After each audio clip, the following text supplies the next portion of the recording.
Você está ouvindo o podcast O Barulho da Noite. Uma produção do coletivo Catavento e Espaço Cultural Casa Tapera. Este projeto foi realizado com recursos do Funcultura e apoio da Secretaria de Estado da Cultura do Espírito Santo. O conteúdo deste podcast é de teor sensível e pode causar gatilhos psicológicos.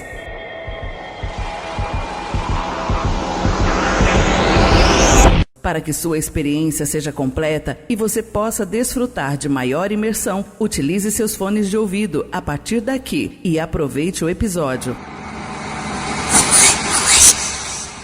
Episódio 1. O Cachorro Branco.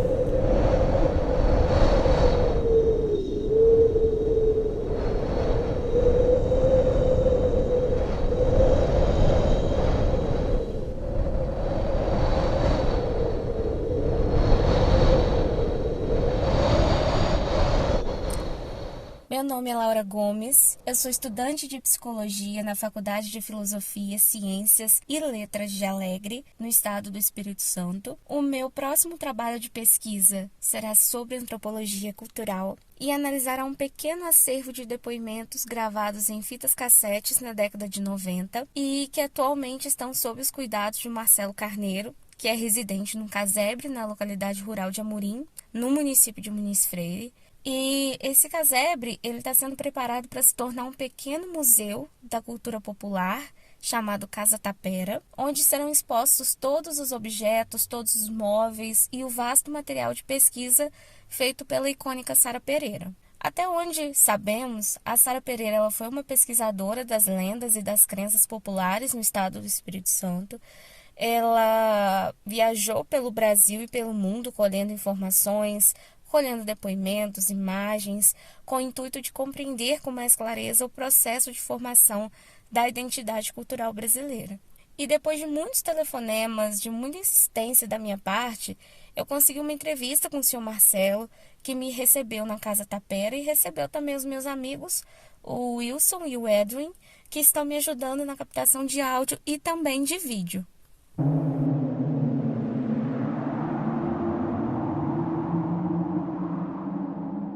Todos os áudios deste podcast, incluindo os depoimentos extraídos das fitas cassetes da década de 90, foram captados no município de Muniz Freire e não houve a utilização de qualquer método de edição ou mixagem de som. 26 de janeiro de 2023. São 3 horas e 45 minutos da tarde. Esse é o primeiro dia que eu venho visitar a Casa Tapera, onde atualmente mora o senhor Marcelo Carneiro, que aceitou me receber e também me mostrar alguns depoimentos que foram gravados na década de 90 pela pesquisadora Sara Pereira. E esses depoimentos, eles são de pessoas que afirmaram ter visto ou vivenciado situações sobrenaturais envolvendo as lendas do folclore brasileiro. Lembrando mais uma vez que esta gravação em áudio faz parte da minha pesquisa de faculdade sobre antropologia cultural.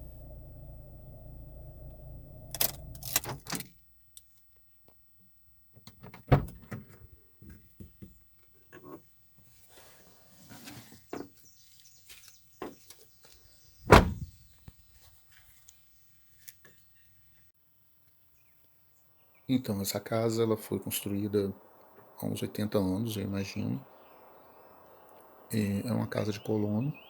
Eu acho que foi a única construção que sobrou da antiga fazenda, que foi incendiada em 75.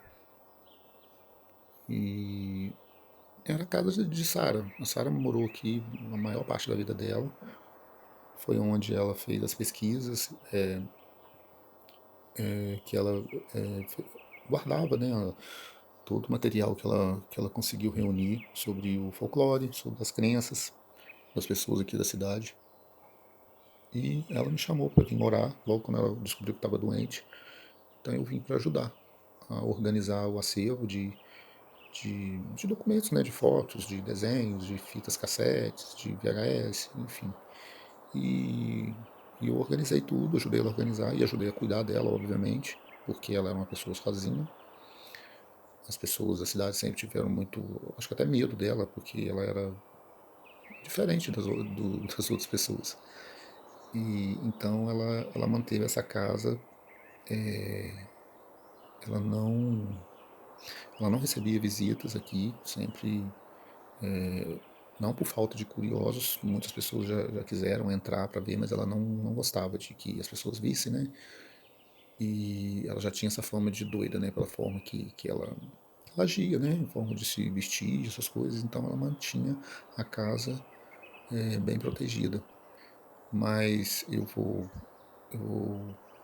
mostrar para vocês cinco depoimentos, cinco entrevistas que a Sara fez com pessoas idosas, logo no finalzinho da década de 90, quando ela estava escrevendo o livro dela. Sim, ela escreveu um livro, ela não publicou. Nada que ela tenha, nada que ela escreveu, que ela fotografou, nada, ela publicou. Porque tudo isso ela fez para ela mesma. Ela dizia que era uma herança que ela estava deixando para ela mesma. Principalmente depois que ela descobriu a doença dela. Foi uma coisa. Depois que ela descobriu a doença dela, ela se focou muito mais nesse trabalho de registro e de pesquisa.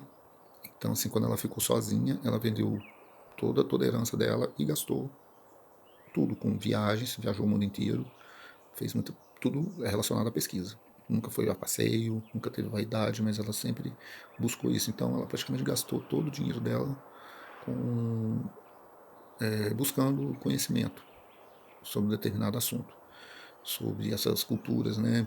Foi descobrir a origem dessas crenças, dessas lendas. E, mas ela não era uma folclorista, ela acreditava. Parece loucura, mas ela acreditava em tudo. É uma pessoa que colecionou e criou também, né, muito conteúdo relacionado a isso, mas sempre tentando provar que as coisas que a gente acha que é folclórico ou que é inventado, na verdade existe. De uma forma diferente, mas existe. Bem, está aqui. Eu queria que agora vocês desligassem os aparelhos. Ok? Desligou? Então tá beleza. Vamos ouvir então.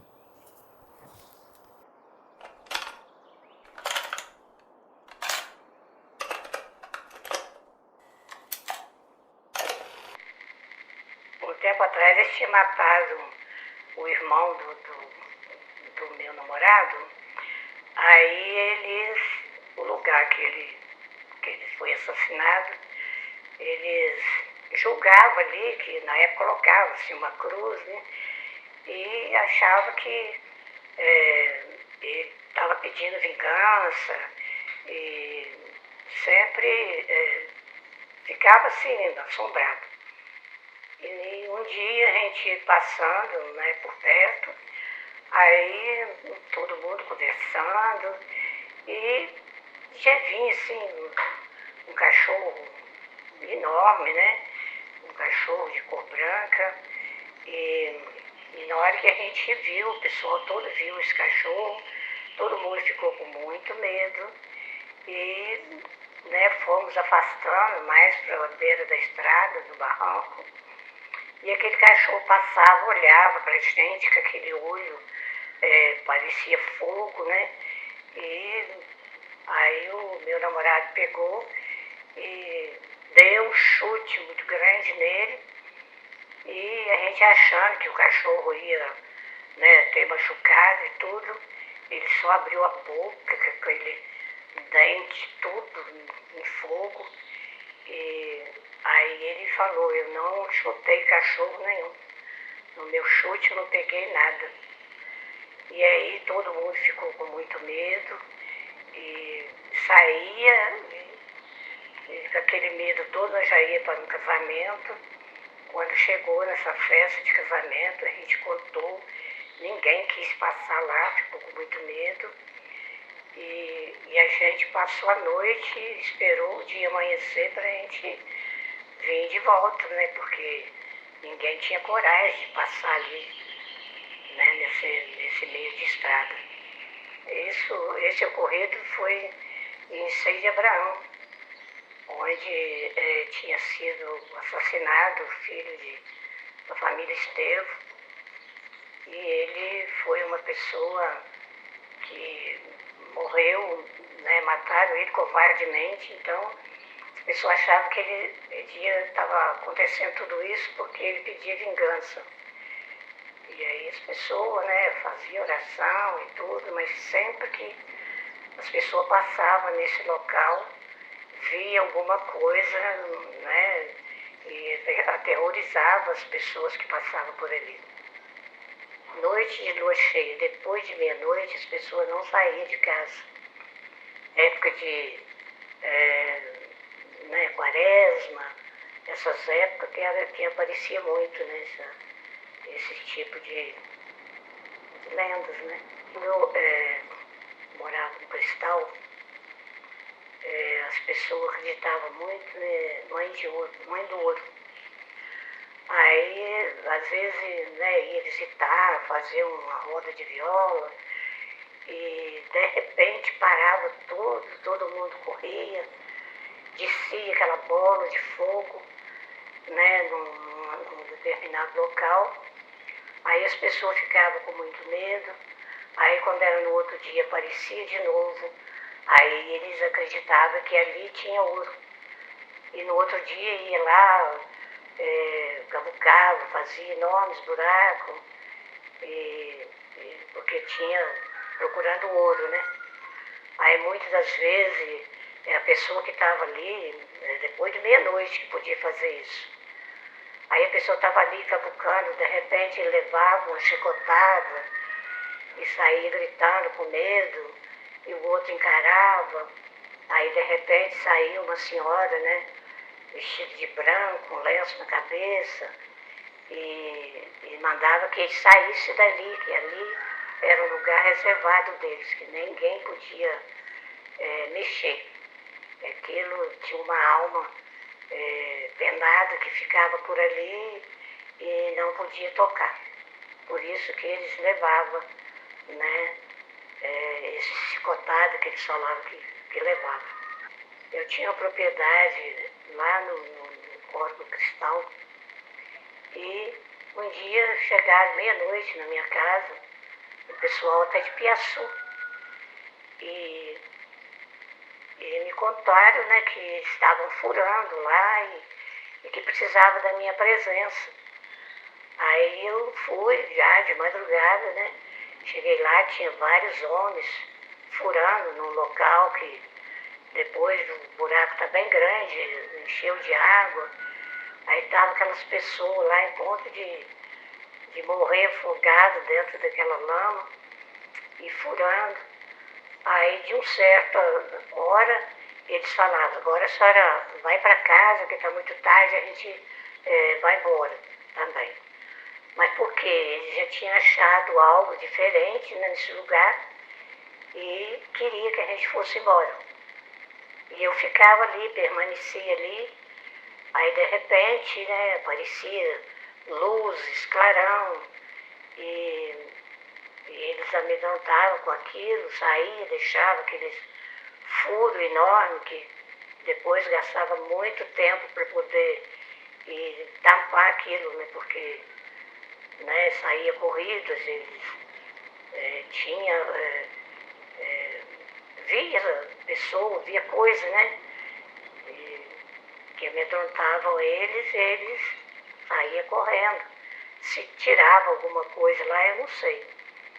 E depois ficava vários tempos naquele local, aparecendo luzes, vozes. A gente né, colocava terço, imagem, né, para poder né, afastar a assombração, porque nessa época a gente ouvia muitas coisas anormais, né, que a gente tinha muito medo. Quando a gente ia para a igreja, né, sempre era noite, e a gente via boi berrar, sendo que ali não existia boi, né, bicho que a gente nunca tinha visto, bicho desconhecido, né, e a gente quase morria de medo. Parecia coisa nos barrancos, assoviava, jogava pedra. E a gente nem gostava muito de sair nessa época de quaresma. E falava que o diabo vivia solto e mandava todas, né, as pessoas dele, né, e perturbava as pessoas. Eu tinha um tio que era considerado um homem corajoso, né? Esse tio tinha o nome de Manuel Morgado. E ele sempre falava que quando a pessoa contava alguma coisa que acontecia, ele não acreditava. Falava assim, pois se eu ver isso, eu faço, aconteço. E quando foi um belo dia, ele foi fazer compra em Muniz Freire. Ele morava lá em Menino Jesus, numa roça. Aí ele pegou e foi fazer compra, né? Na época não tinha carro. E foi no animal dele, uma mula. E aí foi fazer compra. Na volta, a estrada de Muniz Freire, ali no local por nome de Pedra Bonita, a estrada era mais em outro lugar, passava dentro de uma mata. E quando ele ia passando dentro de uma mata, o animal empacou, não quis andar. Aí ele dava chicotada na mula, a mula não andava de jeito nenhum, bufava, fazia toda coisa, mas não andava. Ela via alguma coisa. Aí ele pegou e falou que ia matar o animal, e bateu bastante. Aí não tinha jeito, aí apareceu aquele bicho enorme no meio da estrada. Aí ele, muito sempre valente, pegou e sacou da garrucha, né, que na época era a arma que se usava, aí atirou, né, nesse animal, e quando ele atirou, saiu fogo para todo lado, ele regalhou aquela dentaria, que a dentaria tudo cheio de fogo, e aí ele tornava a trocar, né, a bala da garrucha, atirava de novo, aí veio aquele bicho, pegou ele e arranhou ele todo, e o animal, né, saiu correndo com as compras e não conseguia passar na estrada de jeito nenhum. Aí foi, passou, deu aquela acalmada, aí ele pegou o animal de novo para passar, mas jamais conseguiu. Aquilo vinha no meio da estrada e assustava o animal. Ele passou a noite e até amanhecer o dia naquela luta e vendo aquele animal terrível, de feio, né? E na escuridão. Eu sei que ele chegou em casa, a minha tia contava que ele chegou em casa todo arranhado e contava, chorava, que ele passou muito medo e o animal também estava todo mordido. E aí a gente até ainda brincava com ele, uai tio, o senhor não é tão corajoso? Ele falou assim, porque aquela bala não acertava em lugar nenhum não, mas quando ela batia, aquilo virava tudo em fogo. E eu via coisas horríveis que não desejo para ninguém. Ele passou tanto medo, nunca mais ele catava tanta marra.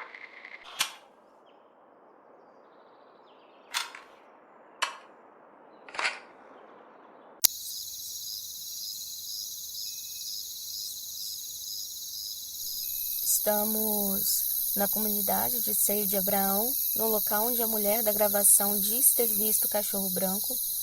São mais de 8 horas da noite e já estamos aqui há pelo menos uns 30 minutos. Por enquanto não vimos nada de estranho.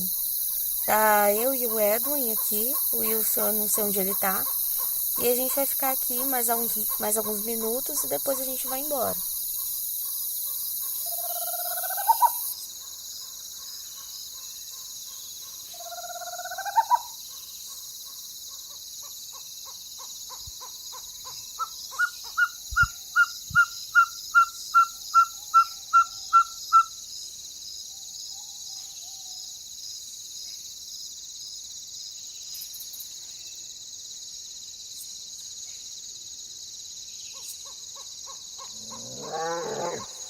Cadê o Wilson?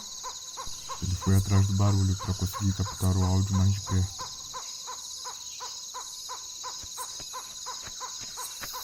Ai, meu Deus, tem alguma coisa se aproximando. Calma, é ele que tá vindo.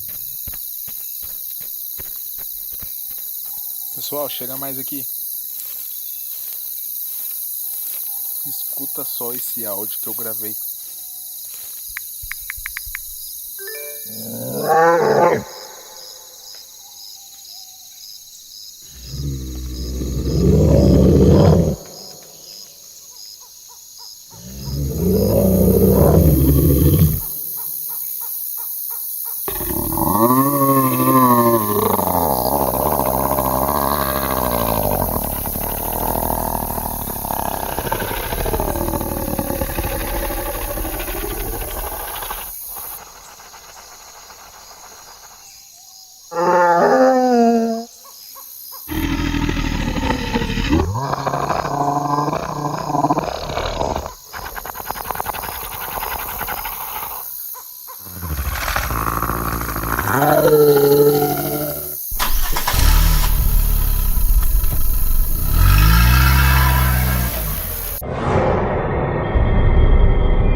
Podcast O Barulho da Noite, uma produção do coletivo Catavento e Espaço Cultural Casa Tapera.